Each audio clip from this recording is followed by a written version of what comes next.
Assalamualaikum warahmatullahi wabarakatuh. Perkenalkan, nama saya Siti Salwa Kapitan, mahasiswa Fakultas Ekonomi dan Bisnis, jurusan Akuntansi, kelas 3F NIM 19100202003.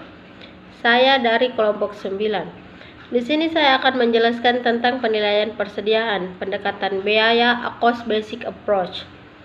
Pada pembahasan pertama, saya akan membahas tentang klasifikasi utama persediaan.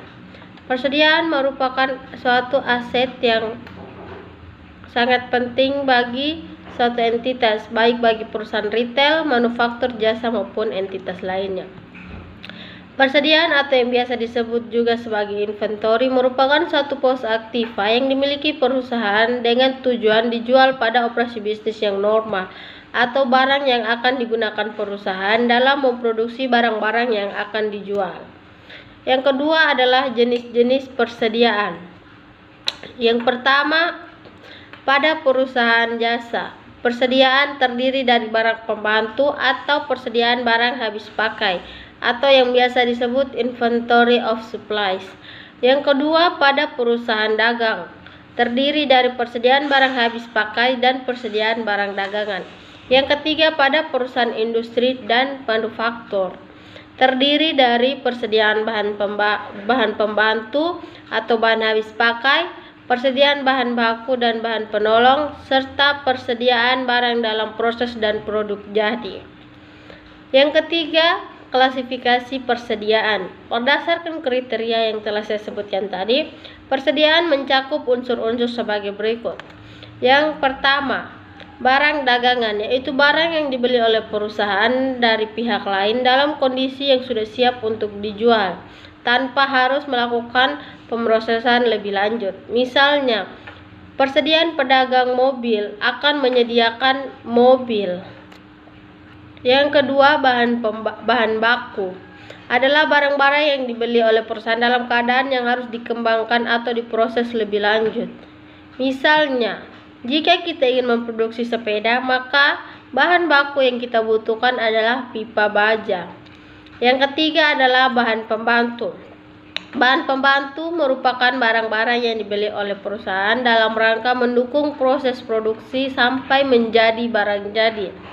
Misalnya, aksesoris perlengkapan sepeda merupakan bahan pembantu bagi pembuatan sepeda.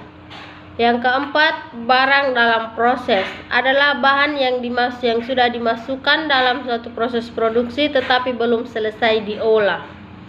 Yang kelima adalah barang jadi, adalah produk yang sudah selesai dan dihasilkan dari suatu pengolahan produk dan telah menyerap biaya bahan, biaya tenaga kerja, dan biaya overhead pabrik secara tuntas. Misalnya, penyelesaian akhir dari sebuah sepeda sehingga menjadi sepeda yang sudah siap untuk dijual. Kenalkan, nama saya Rui Martiniti, NIM 19.100.2024. Baik, jadi di sini saya akan menjelaskan tentang masalah mendasar dalam penilaian persediaan. Salah satu permasalahan yang sering dihadapi oleh suatu entitas adalah pengakuan kepemilikan persediaan. Klasifikasi dari barang dalam persediaan mencakup yang pertama, yaitu barang yang ada pada suatu entitas dan merupakan miliknya. Yang kedua, barang yang ada pada suatu entitas tapi bukan miliknya. Yang ketiga, yaitu barang milik suatu entitas tapi tidak ada di entitas tersebut. Kemudian, biaya semua barang tersedia untuk dijual atau digunakan untuk produksi adalah jumlah dari yang pertama, biaya barang on hand pada periode, dan biaya barang yang dibeli atau diproduksi selama satu siklus operasi. Yang berikut, saya akan menjelaskan tentang apa itu perusahaan dagang dan apa itu perusahaan manufaktur. Jadi, perusahaan dagang adalah perusahaan yang usaha utamanya membeli barang dan dijual kembali kepada pihak lain melalui transaksi yang bertujuan untuk mendapatkan laba. Kemudian selanjutnya, apa itu perusahaan manufaktur? Perusahaan manufaktur adalah perusahaan yang mengubah barang mentah menjadi produk, jadi melalui proses produksi kemudian dijual kepada konsumen atau pelanggan.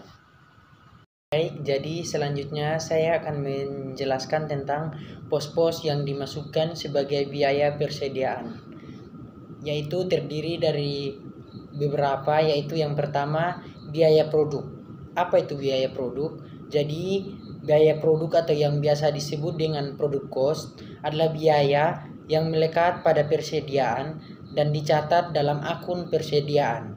Biaya ini berhubungan langsung dengan transfer barang kolekasi bisnis, pembeli dan pengubahan barang tersebut ke kondisi yang siap dijual. Beban seperti itu mencakup ongkos pengangkutan barang yang dibeli, biaya pembelian langsung lainnya, dan biaya tenaga kerja, serta produksi lainnya yang dikeluarkan dalam memproses barang ketika dijual. Baik, jadi yang berikut yaitu biaya periode.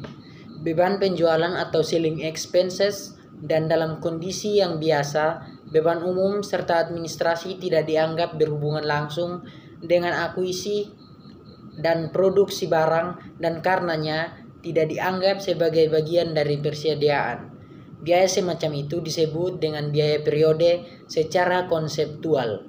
Beban ini merupakan biaya dari produk seperti halnya harga beli awal dan ongkos pengangkutan. Baik, jadi kemudian yang berikut yaitu biaya manufaktur. Seperti yang telah dibahas sebelumnya, sebuah bisnis yang membuat barang menggunakan persediaan bahan baku, barang dalam proses, barang jadi, barang dalam proses dan barang jadi meliputi bahan tenaga kerja langsung dan biaya overhead manufaktur. Biaya overhead manufaktur meliputi bahan tidak langsung, tenaga kerja tidak langsung, dan pos-pos seperti penyusutan, pajak, asuransi, pemanas, dan listrik yang dibutuhkan dalam proses manufaktur. Kemudian yang berikutnya lagi yaitu perlakuan atas diskon pembelian. Pemakaian akun diskon pembelian dalam sistem persediaan periodik menunjukkan bahwa perusahaan melaporkan pembelian dan utang usaha pada jumlah kotor. Jika perusahaan menggunakan metode kotor, maka diskon pembelian dilaporkan sebagai pengurang dari akun pembelian di laporan laba rugi. Selanjutnya saya akan menjelaskan tentang bagaimana caranya membandingkan metode untuk menentukan harga persediaan. Baik, jadi yaitu asumsi arus biaya. Sebetulnya arus fisik, barang aktual, dan asumsi arus biaya seringkali sangat berbeda. Tidak ada keharusan bahwa asumsi biaya yang dipakai terus konsisten sesuai dengan pergerakan fisik dari barang. Tujuan utama dipilihnya asumsi arus biaya oleh perusahaan yaitu untuk melakukan pemilihan kira-kira asumsi mana yang dapat paling mencerminkan laba periodik perusahaan sesuai dengan kondisi yang sedang berlaku.